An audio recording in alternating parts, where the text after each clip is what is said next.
अस्सलामुअलैकुम। आप में से कोई भी ऐसा नहीं होगा जिसने टाइटैनिक मूवी ना देखी हो। टाइटैनिक मूवी तो हमेशा से हम लोगों की फेवरेट थी। उसमें आपको एक आइसबर्ग दिखाया जाता है जिससे जाके वो शिप कब जाता है।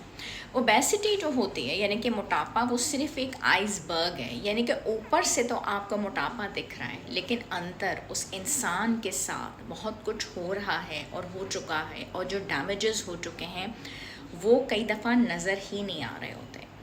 जब ओबेसिटी की डाइट पे लोगों को डाला जाता है, वो बहुत सारी चीज़ें ग्रॉसरी के तहत ख़रीदते हैं, तो उन चीज़ों के वो लेबल्स जब वो देख रहे होते हैं तो उसमें जनाब उनको पता चलता है कार्बोहाइड्रेट्स इतने हैं, ठीक है, फैट्स इतने हैं, प्रोटीन्स इतने हैं, बहुत सारी चीज़ें जिसमें आपको मालूमात है कार्बोहाइड्रेट्स 40% लेने हैं, फैट्स 20% है, प्रोटीन्स 10% है।